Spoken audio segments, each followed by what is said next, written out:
మీ అందరికీ ప్రభు పేరిట వందనాలు. అలాగే శబ్దంతో వింటున్న మీకు కూడా ప్రభు నామంలో పిల్లలకి, పెద్దలకి, యవనులకి, యవనస్తులకి, వృద్ధులకి అందరికీ ప్రభు నామంలో వందనాలు. దేవుడు మిమ్మల్ని, మీ పిల్లల్ని, మీ కుటుంబాన్ని నిండాలుగా ఆశీర్వదించి దీవించునుగాక. ఆమేన్. హల్లెలూయా. మీ పక్కన ఉన్న వాళ్ళు చూసి దేవుడు మిమ్మల్ని దీవించుగాక అని చెప్పండి. దేవుడు మిమ్మల్ని దీవించిన షేక్ హ్యాండ్ ఇవ్వండి. చేయి కలిపి దేవుడు మిమ్మల్ని దీవించునుగాక అని చెప్పండి. చెప్పండి త్వరగా. దేవుడు మిమ్మల్ని దీవించునుగాక. పరిశుద్ధ లేఖన భాగంలో కొన్ని మాటలు ధ్యానం చేద్దాం. గతించినటువంటి 2 వారాలు మనం భక్తులైన వారి గురించి ధ్యానం చేస్తున్నాం. గత ఆదివారం ఏ వాక్యాలైనా గుర్తుందా? ఎవరి గురించి విన్నామో గుర్తుందా? ఏమండి, న్యాయాధిపతుల గ్రంథంలో ఇశ్రాయేలు జనాంగానికి 2వ న్యాయాధిపతి అయినటువంటి యెహూదా గురించి ఆయన చేసిన కార్యం గురించి. ఇశ్రాయేలు జనాంగానికి 80 సంవత్సరాలు శాంతిని నెలకొల్పాడని. ఎన్ని సంవత్సరాలు చెరపట్టబడ్డారు అని అంటే 18 సంవత్సరాలు చెరపట్టబడ్డారని, ఆ బంధకాల నుంచి దేవుడు విడిపించారని మనం ధ్యానం చేస్తాం. ఈరోజు పరిశుద్ధ లేఖన భాగంలో న్యాయాధిపతుల గ్రంథం రండి. న్యాయాధిపతుల గ్రంథం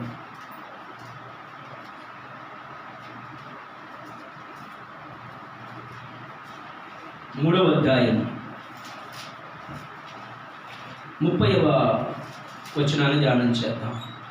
న్యాయాధిపతుల గ్రంథం 3వ అధ్యాయము 30వ వచనం. అతని తరువాత అనాతు కుమారుడైన షంగరు న్యాయాధిపతిగా ఉండెను. అతని తరువాత అనాతు కుమారుడైన షంగరు న్యాయాధిపతిగా ఉండెను. అతడు ఫిలిష్తీయులలో 600 మందిని మునుకోల కర్రతో హతము చేసెను. అతడును ఇశ్రాయేలీయులను రక్షించెను. చాలు. ప్రభువునందు ప్రియమైనటువంటి దేవుని జనాంగమా, చదవబడిన లేఖన భాగము న్యాయాధిపతుల గ్రంథం 3వ అధ్యాయము 30వ వచనం ధ్యానం చేస్తున్నాం.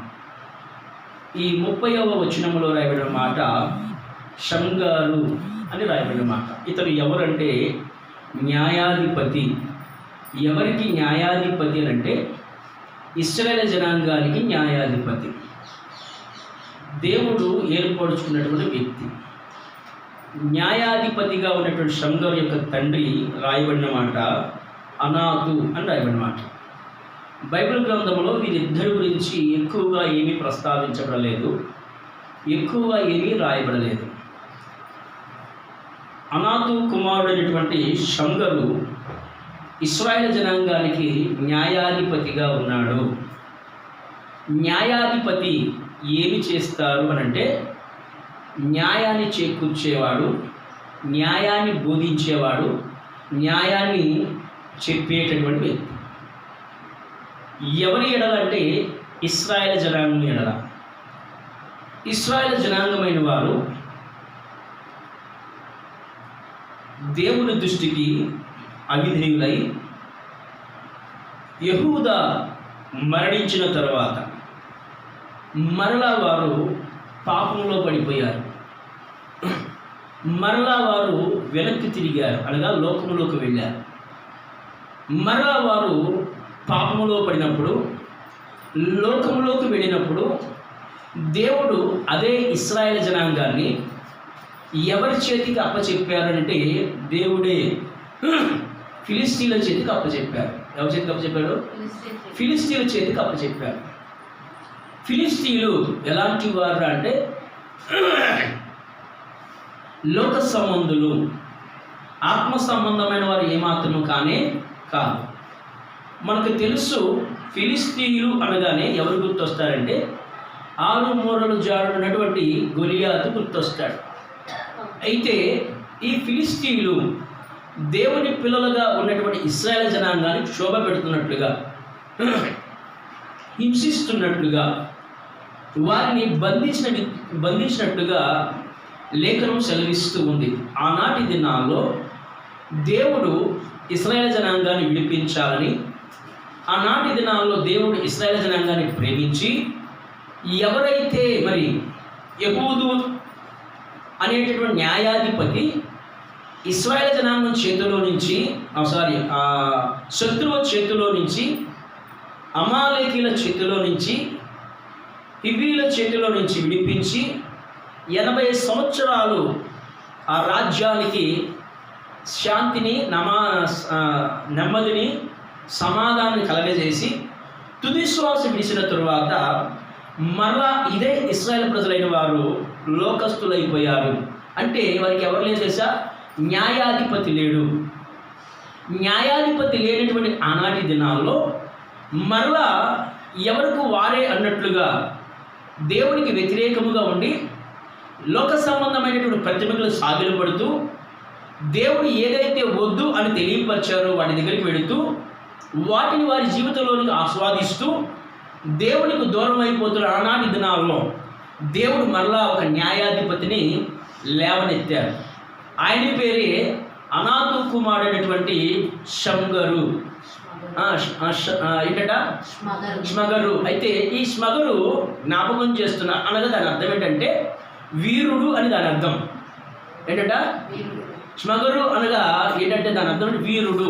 ఇక్కడ ఇతని గురించి బైబిల్లో ఎక్కువగా ప్రస్తావించబడలేదు, ఎక్కువగా రాయబడలేదు. కానీ ఇతను ఏమి చేశాడో రాయబడిన మాట. ఇతను ఏమి చేశాడు అంటే 600 మందిని హతమార్చాడు అని రాయబడిన మాట. ఎన్ని వందల మంది అంట? 600 మందిని. అంటే 600 మంది ఐగుప్తీయులను ఒక్కడే చాకచక్యంగా యుద్ధము చేసి దేవుని పిల్లలైన వారిని విడిపించాడు. 600 మందిని ఎలా ఒక్కడే యుద్ధం చేశాడంటే అతని చేతికి ఒక ఆయుధం ఇవ్వబడింది. అది చిన్నదే కానీ దేవుని పనులు అది గొప్పదిగా కనబడుతుంది. అది చిన్నదే కానీ దేవుని కొరకు వాడబడింది. అది చిన్నదే కానీ దేవునికి అది చాలా గొప్పగా కనబడి 600 మందిని హతమార్చడానికి దేవుడు ఏర్పాటు చేసినటువంటి సాధనముగా, దేవుడు ఏర్పాటు చేసిన ఆయుధముగా, దేవుడు ఏర్పాటు చేసినటువంటి ఆ యొక్క కర్ర, ఏ కర్ర అంట? మునుకోలు కర్ర. అనగా మనకు తెలుసు అది మునుకోలు కర్ర ఎలా ఉందో తెలుసా మీకు ఎవరికన్నా? మునుకోలు కర్ర అంటే చూడండి, ఎడ్ల బండి తోలేటప్పుడు రైతులు పొలం దున్నుతున్నప్పుడు, ట్రాక్టర్ లేనటువంటి దినాల్లో పొలం దున్నుతున్నప్పుడు, ఎడ్ల బండి తోలుతున్నప్పుడు అవి త్వరగా ముందుకు వెళ్ళాలంటే కాడి కట్టి వెనకమాల ఒక కర్ర పెట్టి పొడుస్తారు. ఏం పొడుస్తారు? ఒక కర్ర పెట్టి దానికి ఒక కొరడా ఉంటుంది. దానికి ఏముంటుంది? ఆ కర్రకి ఒక తాడు కడతారు. ఆ తాడు పెట్టి దాన్ని కొడతారు. కొట్టినా మాటలుగా పోతే ఏం చేస్తాడంటే ఆ కొనకి ఒక ముళ్ళు పెడతాడు, సూది లాంటిది. ఆ సూది లాంటిదని పెట్టి దాంట్లో గుచ్చితే అది ఏం చేస్తాడంటే మౌనంగా వెళ్ళేది పరిగెత్తుకొని వెళ్ళేది. దేవుడికి స్తోత్రం చెప్పు. కొంతమంది భక్తులు ఇలాగే ఉంటారు. వెళ్దాంలే కూర్చుందాంలే, ఇంకా సమయం ఉందగా. ఏంటంట? దేవుని మందిరానికి వచ్చేటప్పుడేమో ఎవరో నత్తనడుగుతా వస్తారంట. ఏనడక? నత్తనడక. కానీ దేవుని మందిరం అయిపోయిన తర్వాత, ప్రార్థన అయిపోయిన తర్వాత ఇగో ఎలా పరిగెత్త చిరుతపులి కంటే వేగంగా వెళతారంట. ఆమె చెప్పడం ఆలస్యం, కంటికి కనపడరంట. ఎప్పుడు తుర్రమందామని యోచన చేస్తూ ఉంటారంట. కానీ ఇక్కడ పొలములో దున్నబడినటువంటి ఎడ్లు ఎలాగైతే దున్నబడుతున్నాయో ఆ దున్నబడుతున్నటువంటి ఎడ్లుకి స్పీడుగా వెళ్ళాలంటే ఏ కర్ర కావాలి తెలుసా? చెప్పండి, ఏ కర్ర? మునుకోలు కర్ర. ఈ కర్ర చేత పట్టుకున్నాడు ఎవరు? షమ్గరు. అయితే ఈ షమ్గరు ఆ కర్ర చేత పట్టుకొని 600 మందిని ఏం చేశాడంటే హతమార్చడం మొదలుపెట్టాడు. ఏం చేశాడు? హతమార్చడం. ఎవరిని హతమారుస్తున్నాడు అంటే ఫిలిష్తీయులని. ఎందుకు 600 మందిని హతమార్చవలసి వచ్చిందంటే ఈ ఫిలిష్తీయులైన వారు ఎవరిని హింసిస్తున్నారంటే దేవుని పిల్లలైనటువంటి ఇశ్రాయేలు జనాంగాన్ని. దేవుని పిల్లలుగా పిలువబడే ఇశ్రాయేలు జనాంగాన్ని ఏం చేస్తున్నారు తెలుసా? హింసిస్తున్నారు, క్షోభ పెడుతున్నారు. రకరకాలుగా శారీరకంగాను, ప్రత్యక్షంగాను, పరోక్షంగాను, మానసికంగాను క్షోభ పెడుతుంటే దేవుడు చూస్తూ ఊరుకోడుగా. అప్పుడు దేవుడు ఒక న్యాయాధిపతిని పంపించాడు. ఇదిగో శంకరు, నువ్వేం చేస్తావంటే నా పిల్లలైన వారిని విడిపించు, వెళ్ళు, యుద్ధం చేయని చెప్పి తన చేతికి ఏమప్పచెప్పాడమ్మా? చాంది ఏ కర్ర అప్పచెప్పాడు? మనకు అర్థమయ్యే భాష ముళ్ళ కర్ర అంటాం. ఏ కర్ర? కొరడా అంటాం, సెండ్రాకోలు అంటాం, అవునా? ఆ కర్రకి ఒక మేకు ఉంటుంది, అది కనబడదు. కొడతాడు పొడుస్తాడు, కొడతాడు. ఆ కొట్టి పొడిచేటప్పుడు అది ఏం చేస్తాడంటే గబగబా 2 అడుగులు ముందుకేస్తుంది, తర్వాత మళ్ళా మౌనం అయిపోతుంది. ఒకవేళ దున్నే ఎడ్లకి చిక్కమైపోతే ఏమైపోతే, ఆ దున్నే ఎద్దులు ఏమైతే ఉన్నాయి కాడి పట్టుకుని దున్నుతుండగా దాని నోటికి కనుక చిక్కం వేయకపోతే అది ఆ వ్యక్తి ఎవరైతే మరి ఆ పొలాన్ని దున్నటానికి సిద్ధపడ్డాడో అతని మాట అది వినదు. అందుకనే కనిపించే ప్రాంతంలో ఏ మొక్కైనా కనిపించిందనుకో, ఏ ఆహారమైనా కనిపించిందనుకో, ఏదైనా కనిపించిందనుకో దాని దగ్గరికి వెళ్ళి నెమర వేస్తుంది. కాబట్టి అది నెమర వేయకుండా ఉండటానికి ఏం చేస్తాడంటే రైతు దాని మూతికి ఏం కడతాడేసా? చెప్పండి, ఏం కడతాడు? చిక్కం వేస్తాడు. మొన్నటి మధ్యన గతించినటువంటి దినాల్లో అనేక మంది ప్రపంచ దేశాల్లో జనాంగమైన వారందరూ కూడా చిక్కం వేసుకున్నారు. దాన్ని ఏమనిపిస్తారు తెలుసా? చెప్పు, ఏం వేశారు? ఏది పడితే అది లోపలికి పోకూడదు. నీ నోటికి ఏం పెట్టాలి? చిక్కం పెట్టుకోవాలి. ఎందుకని? ఒకవేళ అనవసరమైన నీ నోట్లోకి వెళ్ళనుకో, పనికి రానివన్నీ నోట్లోకి వెళ్ళి అనుకో, నీ శరీరం బలహీనత అయిపోయింది అనుకో, అప్పుడు నువ్వు కదలలేవు. అప్పుడు నువ్వేం చేయలేవు? కదలలేనప్పుడు నేను చేయాలి? పొడవాలి. ఏం చేయాలి? చెప్పండి. దేంతో పడవాలి? దేంతో పడవాలి చెప్పండి. డాక్టర్లకు ఒక ముళ్ళు ఇచ్చారు. ఏ ముళ్ళది? డాక్టర్ గారు, నాకు పానం మంచిగా లేదండి, ఒక సూది, ఒక గోళీ. ఈమె చెప్పింది ఏ గోళీ వేయాలో, ఏ సూది వేయాలో. ఆ గోళీ వేసేదాకా, ఆ సూది వేసేదాకా ఆమె అక్కడి నుంచి కదలదు. ఎందుకురా బాబు ఇంతో నాకు గొడవ అని చెప్పి ఏదో గోళీ ఏదో సూది వేస్తాడు. ఆమె కావాల్సింది ఏంటి? సూది వేయాలి, గోళీ ఇవ్వాలి. కానీ ఇక్కడ అలా కాదు. దేవుని పిల్లలైన వారిని విడిపించడానికి, దేవుని పిల్లలైన వారిని రక్షించటానికి ఇదిగో ఆ శంకరు యొక్క చేతికి ఏమప్పచెప్పాడంటే దేవుడు మునుకోలు కర్ర అప్పచెప్పాడు. ఏమో చెప్పాడు? మునుకోలు కర్రను అప్పచెప్పాడు. ఈ కర్రతో ఏం చేస్తున్నాడంటే యుద్ధం చేస్తున్నాడు. ఏం చేస్తున్నాడు? ఈ మునుకోలు కర్రతో యుద్ధం చేస్తున్నాడు. ఎవరో కూడా మునుకోలు కర్రకి ఎదురు తన్నరుగా. అంటారా? తన్నేవారు ఉన్నారు కొంతమంది. తంతే ఏమైందంట, పొడిస్తే ఏమైందంట, దించితే ఏమైందంట, దిగితే ఏమైందంట అనే జాతి ఉంటుంది, వ్యతిరేకమైన జాతి. ఏమండి? తగిలినప్పుడు తెలిసిద్ది. ఏమా ఉండి ఎదురుగా రాయి తనలేవని బటన్ వేలుతో తంతి ఏమైంది? అది నిన్ను తన్నిద్ది. ఒకవేళ తన్నేవి అనుకో, కాలి బొటనేలకు ఉన్నటువంటి గోరు ఊడింది అనుకో, అప్పుడు గుర్తొస్తుంది. ఏంటిది? ఎంత దెబ్బ తగిలిందో, ఎంత. ఇప్పుడు అదే జరుగుతుంది ఇక్కడ. దేవుడు ఇశ్రాయేలు ప్రజలను విడిపించడానికి, దేవుడు ఇశ్రాయేలు ప్రజలను రక్షించడానికి ఒక రక్షకుడిని ఎన్నుకున్నాడు. ఆ రక్షకుడు ఎవరంటే ఇదిగో వీరుడుగా పిలువబడిన శంకరు. అయితే ఆయన చేతికి ఏమి అప్పచెప్పబడిందంటే మునుకోలు కర్ర. ఈ మునుకోలు కర్ర ద్వారా ఏమి చేయించాడంటే ఇశ్రాయేలు జనాంగం యొక్క విడుదల కొరకు యుద్ధం చేయవలసి వచ్చింది. ఏం చేయవలసి వచ్చింది? యుద్ధం చేయాల్సి వచ్చింది. ఎవరితో యుద్ధం చేశారు అంటే ఫిలిస్తీన్లతో యుద్ధం చేశాడు. ఎవరితో అండి? ఫిలిస్తీన్లతో పోరాడాడు. ఒక్కడే పోరాడాడు. రాయబడాలి అక్కడ చరిత్రలో. తన గురించి ఎక్కువగా ప్రస్తావించబడలేదు. చిన్న మాట, ఒక్క వచనం వరకే రాయబడిన మాట. కానీ ఆయన 600 మంది ఆ యొక్క ఫిలిస్తీన్లతో యుద్ధం చేస్తున్నాడు.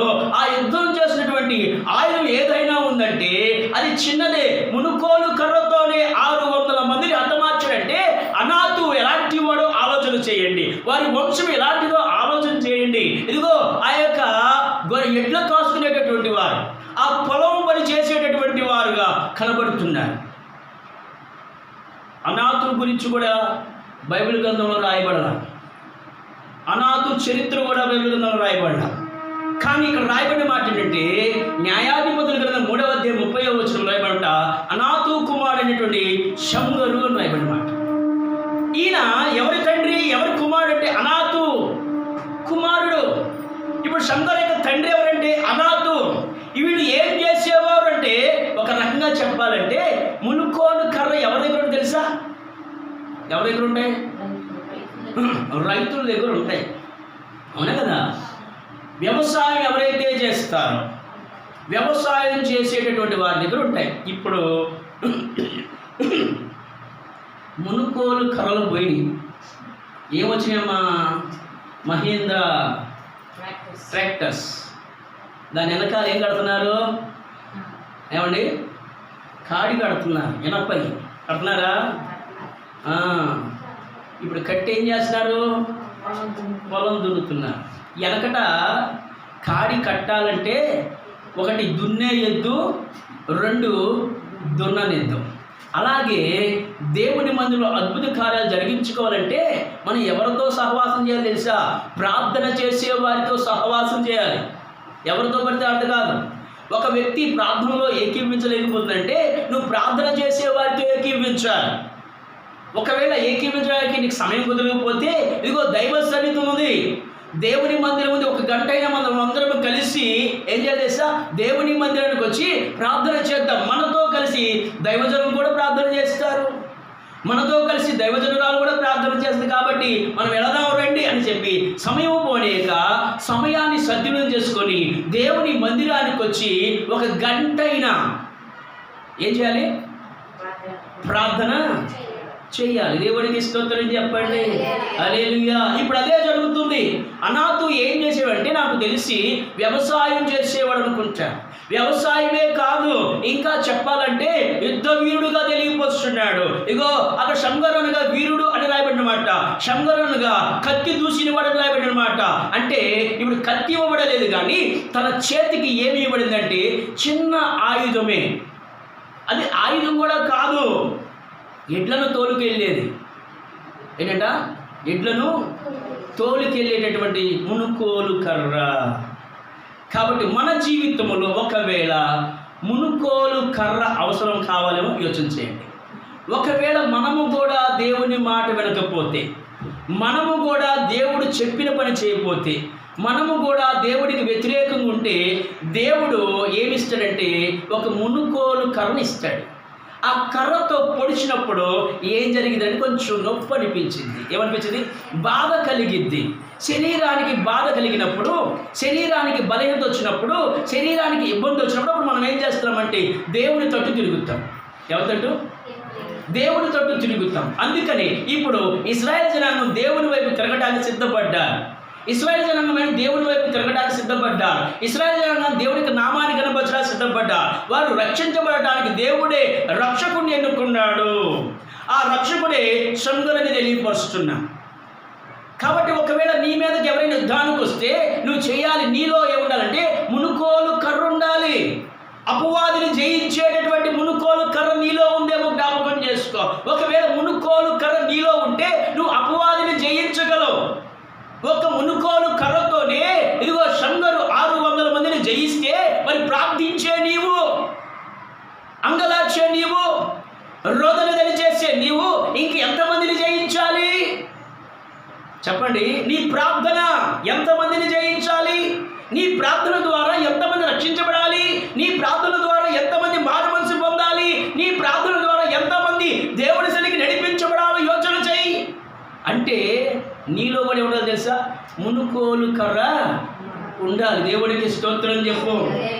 నేనంట మునుకోలు కర్ర అంటే మనకు తెలిసినటువంటి ఆ ఎడ్లను ముందుకు నడిపించే కర్రను అంటాడు. నేనంట కదా మునుకోలు కర్ర అంటే ఇదిగో నా చేతిలో కనబడుతున్నటువంటి పరిశుద్ధ గ్రంథమే. దేవుడికి స్తోత్రం చెప్పు. ఈ పరిశుద్ధ గ్రంథానికి నేను పెట్టిన పేరు ఏంటంటే మునుకోలు కర్ర. మాట వినకపోతే ఇది ఏం చేస్తుందంటే ఏమంటే నిన్ను శాసించిద్ది. నిన్ను దండించింది, నిన్ను సన్మార్గంలో నడిపించింది, నిన్ను మంచి మార్గంలో వక్ర మార్గం నుంచి సన్మార్గంలో నడిపించేదే ఈ పరిశుద్ధ లేఖన భాగం. దేవుడికి స్తోత్రం చెప్తారా? 2 స్తోత్రం చెప్తారా? కాబట్టి యొక్క మధ్యాహ్నం వేళ మీకు తెలియవస్తున్నమాట, పరిశుద్ధ లేఖన భాగంలో 600 మందిని జయించిన వాడి చేతికి ఇవ్వబడిందంటే మునుకోలు కర్ర ఇవ్వబడింది. ఇవ్వబడింది, మునుకోలు కర్ర ఇవ్వబడింది. ఎందుకు ఇవ్వబడిందంటే యుద్ధం చేయడానికి ఇవ్వబడింది. ఈరోజు దేవుడు నీ చేతికి పరిశుద్ధ గ్రంథాన్ని దేనికి అప్పచెప్పాడంటే యుద్ధము చేయడానికి. ఎవరితో యుద్ధం చేయడానికి? మా అంధకార దురాత్మ సమూహముతో యుద్ధం చేయాలి. లోకనాథులతో, చీకటి సంబంధులతో యుద్ధం చేయాలి, మనుషులతో కాదు. అమ్మా, ఎవరితో చేస్తాం మనం? మనుషులతో చేయడానికి కాదు. దేవుడు మమ్మల్ని ఎదుర్కొంది. అయ్యారండి, నాకు అమ్మాయి అంటే పడదండి, నాకు అబ్బాయి అంటే పడదండి, నాకు అబ్బాయి నచ్చడండి, నేను మాట్లాడడానికి కుదరదు. పడినా పడకపోయినా నువ్వు చేయాల్సింది ఏంటంటే తన కోసం ప్రార్థన చేయి, తన మార్పు కోసం ప్రార్థన చేయి, తన యొక్క ఆలోచన విధానం మారేటట్టుగా ప్రార్థన చేయి. దేవుడు నీకు ఒక చేతికి ఒక గ్రంథాన్ని అప్పచెప్పాడుగా, దేవుడు నిన్ను ఒక వ్యక్తిగా నిలబెట్టాడుగా. ఆ శంగరు ఎలాగైతే మునుకోలు కన్నా చేత పట్టుకొని 600 మందిని జయించాడో నువ్వు ఒక్కనైనా జయించాలిగా. నీ కుటుంబంలో ఉన్న సోదరులు జయించాలిగా, నీ కుటుంబంలో ఉన్న ఇబ్బందులు జయించాలిగా, నీ కుటుంబంలో ఉన్న వ్యాధి బాధలు జయించాలిగా, నీ కుటుంబంలో ఉన్న రుణపత్రాలు జయించాలిగా. జయించాలంటే దేవుడు ఈ రోజు నీ చేతికి ఏమిస్తున్నాడంటే మునుకోలు కర్రను ఇస్తున్నాడు. దేవునికి స్తోత్రం చెప్పు. ప్రతి ఒక్కరు కూడా ఆ మునుకోలు కర్రను చేత పట్టుకొని బయటికి వెళ్ళాలి, మీ గృహాలకు వెళ్ళాలి. మీ గృహంలో ఏలుతున్నటువంటి ఆ యొక్క బంధకం ఏదైతే ఉందో దాని మీద మీరు ఏం చేయాలి తెలుసా? యుద్ధం చేయాలి. దేవునికి స్తోత్రం చెప్పండి. 2 స్తోత్రం చెప్పండి. అందుకని ఆ బంధకాల నుంచి విడిపించడానికి, ఆ దేవుని పిల్లలైన వారిని విడిపించడానికి, ఇశ్రాయేలు ప్రజలైన వారిని రక్షించడానికి రక్షకుడు అవసరమయ్యాడు. ఆయనే శంగరు. చివరి వచ్చిన చదవండి, చివరి లైన్. అతడు ఫిలిష్తీయులు 600 మందిని మునుకోలు కర్రతో హతము చేసెను. అతడును ఇశ్రాయేలీయులను రక్షించెను. అతడును ఇశ్రాయేలీయులను ఏం చేశాడంటే ఇశ్రాయేలీయులను రక్షించాడు. అంటే దేవుని ప్రణాళిక, నీ ఇంటి వారు రక్షించబడాలి, నీ ప్రాంత ప్రజలైన వారు రక్షించబడాలి, నీ బంధువర్గం రక్షించబడాలి, నీ స్నేహితులైన వారు రక్షించబడాలి. వారి పాపంలో ఉండటం దేవునికి ఏమాత్రమో కూడా ఇష్టము లేదు. దేవుని పిల్లలైన ఇశ్రాయేలు జనాంగమైన వారు బంధకాల్లో ఉన్నారు, బంధించబడ్డారు. ఇప్పుడు వారికి ఎవరు కావాలంటే రక్షకుడు కావాలి. ఎవరు కావాలి? రక్షకుడు. ఆ రక్షకుడే శంగరు. ఎందుకని తెలియపోతుందంటే 600 మంది యుద్ధం చేసిన తర్వాత మిగిలిన సైన్యాన్ని, జనాంగాన్ని ఏం చేసేది సార్? మీరు బాధపడబాకండి, నేనున్నా. మీ కొరకు ప్రార్థన చేయడానికి నేనున్నా, మీ కొరకు యుద్ధం చేయడానికి నేనున్నా. నా చేతిలో దేవుడు ఇచ్చినటువంటి మునుకోలు కర్ర ఉంది. ఎవరు వస్తారు? రండి, యుద్ధానికి సిద్ధం. అవునా కదా? రండి, ఎవరు వస్తారు? రండి, యుద్ధం చేద్దాం.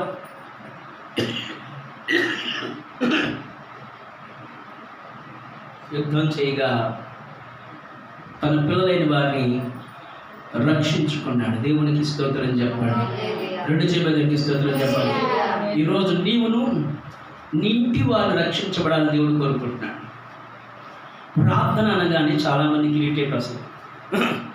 ప్రార్థన అనగానే అమ్మో ఇంకేదో చేయాలనుకుంటారు. ఏమీ లేదండి. నీ మనసు మారడమే ప్రార్థన. నీ మనసు మారి దేవుడి తోటి తిరగడమే ప్రార్థన. చెడు మార్గాన్ని విడిచిపెట్టి సన్మార్గంలో నడవడమే మంచిది. దేవుడు కోరుకునేది అదే. నీ పిల్లలు ఎలా ఉండాలని, మంచిగా బ్రతకాలనే కదా. కానీ మన పిల్లలు మన గర్భవాసన పుట్టిన ఎలా ఉన్నారు? సన్మార్గంలో ఉన్నారా? ఒకసారి యోచన చేయండి. గర్భవాసన పుట్టిన పిల్లవాడే కానీ పిల్లే కానీ పాడైపోయారని తెలిస్తే తల్లి ఎంత క్షోభపడింది, తండ్రి ఎంత క్షోభను ఇస్తారు. మంచి పేరు తెచ్చుకుంటే ఎంత ఘనంగా ఉంటుంది, ఎంత గర్వంగా ఉంటుంది. కాబట్టి నేటి దినాల్లో మనం ఏ బంధకాల్లో పడిపోతున్నాం, ఆ బంధకాల నుంచి విడిపించడానికి దేవుడు ఎవరిని లేవనెత్తాడంటే ఇగో అనాథ కుమారుడైనటువంటి శంగను లేవనెత్తాడు. ఎందుకనంటే రక్షించటానికి. రక్షకుడుగా ఉన్నాడు, న్యాయాధిపతిగా ఉన్నాడు. ఇశ్రాయేలు జనాంగానికి 3వ న్యాయాధిపతి ఎవరనంటే షమ్గరు. ఎందుకు ఎన్నుకున్నాడంటే దేవుని పిల్లలైన వారి పక్షాన యుద్ధం చేసి వారిని రక్షించాలి, వారిని కాపాడాలని యోచన కలిగి ఉన్నాడు దేవుడు. అందుకే దేవుడు తలుచుకుంటే ఏదైనా చేయగలడు. దేవుడు తలుచుకుంటే చెప్పండి ఏదైనా సమస్తము సమకూడి జరిగించినట్లుగా ఆయన చేస్తాడు. ఆయన చిత్తము లేకుండా ఏమీ జరగదండి. ఆయన ప్రణాళిక లేకుండా ఏమీ జరగదు. అందుకని ఆయన ఏదైనా చేయగలడంటే ఇదిగో ములుకోడు కర్రతో 600 మందిని జయించడం సబబేనంటారా? ఏమండి, ఆ కర్ర మోకాల మీద పెట్టి ఇరిపితే ఇరిగిపోద్ది. 600 మందిని జయించాడంటే ఆ కర్రకి ఎంత బలాన్ని ఇచ్చాడు? ఆ కర్ర పట్టుకునేవాడికి ఎంత చాతుర్యం ఇచ్చాడు నాన్న ప్రేమ. అంటే ఎలా వాడాలో తెలుసు, ఎలా తిప్పాలో తెలుసు, ఎలా ఏం చేయాలి పొడవాలో తెలుసు. కాబట్టి అందుకనే ఆ యొక్క ఫిలిస్తీన్లైనటువంటి 600 మందిని ఒక మునుకోలు కర్రతో హతము చేసి ఏం చేశాడంటే ఆ జనాంగాన్ని రక్షణలోకి నడిపించాడు. దేవుడికి స్తోత్రం చెప్పండి, దేవుడికి స్తోత్రం చెప్పండి. ఈ రోజు నేను మీకు తెలియపరచమంటే దేవుడు మన చేతికి పరిశుద్ధ గ్రంథం అనే మునుకోలను మన చేతికి అప్పచెప్పాడు. ఇదిగో ఈ మునుకోలు అనే పరిశుద్ధ గ్రంథాన్ని చేతికి అప్పచెప్పబడినప్పుడు ఈ గ్రంథాన్ని మనం ఏం చేయాలంటే వాడాలి. ఎలా వాడాలో తెలియపరుస్తున్నాడు. వాడకపోతే రండి, ఎలా వాడాలో తెలియపరిచేవారు ఉన్నారు. దాంట్లో ఉన్న మాటలు తెలియపరచాలి. రక్షించబడు, మార్పు చెందు, చక్కగా బ్రతుకు, ఇదిగో లోక సంబంధమైన విడిచిపెట్టే, పాపరహితమైన విడిచిపెట్టే అని చెప్పి తెలియపరచు. వారు వినినా వినకపోయినా. ఏమన్నా అర్థమవుతుందా? చాలామంది అంటారు, అరే బాబు తాగద్దరా అంటే బైబిల్లో రాసిందా తాగుందని, తాగద్దని చెప్పు ఎక్కడ ఉందో. ఏమండి అడుగుతారు, ఒరే సిగరెట్ తాగొద్దురా లంగ్స్ పడైపోతారా అంటే బైబిల్ ఎక్కడుందో చెప్పు, రాసిందో చెప్తారు. ఒరే బూతులు మాట్లాడబాకురా బైబిల్ ఇది ఈ పాటలో చెప్పేది మంచే, కానీ వారు ఏం చేస్తున్నా తెలుసా? లోక సంబంధమైన వాడు నీ మంచే కదా, మళ్ళా అంటారు నేనేమైపోతే వాడికి ఏంటంట నేనేమైపోతే నువ్వు బాగుపడాలని కదా. నిన్ను కన్న తల్లి నీ గురించి ఏడుస్తుంది, నిన్ను కన్న తండ్రి నీ గురించి ఏడుస్తున్నాడు. నువ్వు పతనమైపోవడం వారికి ఇష్టం లేదు. నువ్వు బాగుపడాలి, ప్రయోజకుడు అవ్వాలి, పెద్దోడు అవ్వాలి, మంచిగా బ్రతకాలి, శరీరానికి ఎటువంటి బలహీనత రాకుండా, నువ్వు లోకంలో పడకుండా, పాపంలో పడకుండా, లోకాన్ని జయించి పాపాన్ని జయించి దేవుడి కొరకు పనికొచ్చే పాత్రగా ఉండాలని దేవుడు కోరుకుంటున్నాడు కదా. నువ్వు రక్షించబడాలని దేవుడు కోరుకుంటున్నాడు కదా. ఇంకా రక్షణ లేకుండా, ఇంకా మార్పు లేకుండా, ఇంకా మార్పులు లేకుండా, ఇంకా దేవుడు దూరంగా ఉండి ఇశ్రాయేలు ప్రజలైన వారు రక్షించబడినట్లు రక్షించబడి ఇదిగో న్యాయాధిపతి పక్కకి వెళ్ళిపోయిన తర్వాత, న్యాయాధిపతి మరణించిన తర్వాత మరలా ఏం చేస్తున్నారంటే పాపంలో పడిపోతున్నారు, ఆస్వాదిస్తున్నారు, పాపాన్ని ఆహ్వానిస్తున్నారు, లోక సంబంధమైన వారిని ఆహ్వానిస్తున్నారు. ఈ లోక సంబంధమైన కూడా వాళ్ళు తెచ్చిపెట్టుకున్నారు. అని మరలా దేవుడు చూచాడు. దేవుడు చూసి ఏం చేశాడు? అరే బాబు అలా చేయబాకండి అని చెప్పి మరలా ఒక న్యాయాధిపతిని లేవనెత్తి వారి ద్వారా మీకు బుద్ధి చెప్పి మళ్ళా రక్షణలోకి నడిపిస్తున్నాడు, సన్మార్గంలోకి నడిపిస్తున్నారు. అంటే న్యాయాధిపతి ఉన్నంత వరకు మంచి మార్గంలో నడుస్తున్నారు. న్యాయాధిపతి మరణించిన తర్వాత మళ్ళా పాపంలో పడిపోతున్నారు. అలా ఈరోజు 3వ వ్యక్తి పరిశుద్ధ లేఖన భాగంలో న్యాయాధిపతుల గ్రంథం 3వ అధ్యాయము 30వ వచనంలో రాయబడిన మాట, అనాతు కుమారుడై షమ్గరుని దేవుడు న్యాయాధిపతికి ఎన్నుకొని మునుకోలు కర్రతో 600 మంది హతం చేసి దేవుడి ప్రజలైన ఇశ్రాయేలు జనాంగాన్ని రక్షణలోకి నడిపించారు. దేవుడికి స్తోత్రం చెప్పు, రెండు చేతులకి దేవుడి స్తోత్రం చెప్పు. ఈరోజు నేను అడుగుతున్నాను కదా, దేవుడు మీ ద్వారా ఎంతమందిని రక్షణలోకి నడిపించాడు? మీ ద్వారా ఒక్కళ్ళైనా సరే దేవుడి సరికి నడిపించబడుతున్నారా, లేదా దేవునికి వ్యతిరేకం అయిపోతున్నారా? నువ్వు బాగుండాలని దేవుడు కోరుకునేది, నీ పక్కింటి వారు బాగుండాలని కోరుకునేది, నీ ఎదురింటి వారు బాగుండాలని కోరుకునేది, నీ బంధువులు బాగుండాలని కోరుకునేది, వారు రక్షించబడాలి. ఏంటా చెప్పండి. కొంతమంది ఉంటారు భర్త తాగితేనే వారికి ఇష్టం. ఏమండి? మరికొందరు ఉంటారు భర్త సైలెంట్గా పడుకోవడమే వాళ్ళకి ఇష్టం. మరికొందరు ఉంటారు వారు తాగకుండా ఉంటే ఇష్టం. ఏ సంబంధం ఇది చెప్పండి? దేవుడు చేయమంటాడు ఆ పనులు? వ్యతిరేకం కదమ్మా బెర్సీ గారు, వ్యతిరేకమే కదా. అయినా సరే దేవుడిని ప్రేమిస్తున్నాడుగా, దేవుడిని రక్షణలో నడిపించిన ఆశ కలిగి ఉన్నాడుగా. అందుకని ఈ రోజు మీకు తెలియపోసిన మాట, అనాథ కుమారుడు సంఘం గురించి తెలియపోసిన మాట ఏమగా, ఆయన వీరుడే. మునుకోలు కథ చేత పట్టుకున్నాడు. ఈరోజు నువ్వేం పట్టుకున్నావు? దేనిని పట్టుకున్నావు? దేన్ని ఆహ్వానిస్తున్నావు నీ జీవితంలోకి? జ్ఞాపకం చేసుకో. నిన్ను నన్ను రక్షించడానికి, నిన్ను నన్ను కాపాడటానికి, నిన్ను నన్ను లేవనెత్తడానికి తండ్రి అయిన దేవాదేవుడు తన కుమారుడిని మన కొరకు రక్షకుడుగా పంపించాడు. న్యాయాధిపతుల గ్రంథంలో శంకరు న్యాయాధిపతిగా ఉంటే, సమస్త మానవ కోటికి ప్రభువైన యేసుక్రీస్తు వారు న్యాయాధిపతిగా ఉన్నాడు. ఆయన న్యాయ నిర్ణయంగా కనబడుతున్నాడు. న్యాయం తీర్చేవాడిగా, రక్షకుడుగా, రక్షించేవాడిగా. ఆయన ద్వారా తప్ప మరి ఒకరికి ఏమి లేదంట, రక్షణ లేదు. ఎవరి ద్వారా తప్ప? యేసుక్రీస్తు ద్వారా తప్ప. యేసే క్రీస్తును విశ్వసించి నువ్వు ఏం చేయబడతావు? రక్షించబడతావు. ఇప్పుడు వారు విశ్వసించారు. కొంతమందినైనా సరే రక్షించాలి, కొంతమందినైనా సరే దేవుళ్ళకి నడిపించాలి, కొంతమందినైనా సరే సన్మార్గంలో నడిపించాలని శంకర్ కంకణం కట్టుకొని న్యాయాధిపతిగా ఉండి వారి కొరకు యుద్ధం చేసి మిగిలిన జనాంగాన్ని రక్షణలోకి నడిపించాడు. ఈరోజు తన దాసుగా మీకు తెలియవలసిన మీరును, మీ ఇంటి వారు, మీ స్నేహితులను, మీ బంధువులను రక్షణలోకి నడిపించాలి. మీరేం చేయాలి? మునుకోలు కర్ర చేత పట్టుకొని, పరిశుద్ధ గ్రంథాన్ని చేత పట్టుకొని ఏం చేయాలి? ప్రార్థించు. వారి కొరకు దేవుని సభలో యుద్ధం చేయి, ప్రార్థన చేయి, అంగలార్చు, రోదన చేయి. దేవుడు మీ ప్రార్థన ఆలకించి ఎవరైతే లోకములో ఉన్న వారిని రక్షణలోకి నడిపించిన ప్రభు పేరు తెలియపరుస్తున్న దేవుడు కొద్దిగా తన వినికిళ్ళు ఆశీర్వదించి దీవించునుగాక. ఆమేన్. హల్లెలూయా, హల్లెలూయా. ప్రార్థన చేద్దాం. కళ్ళు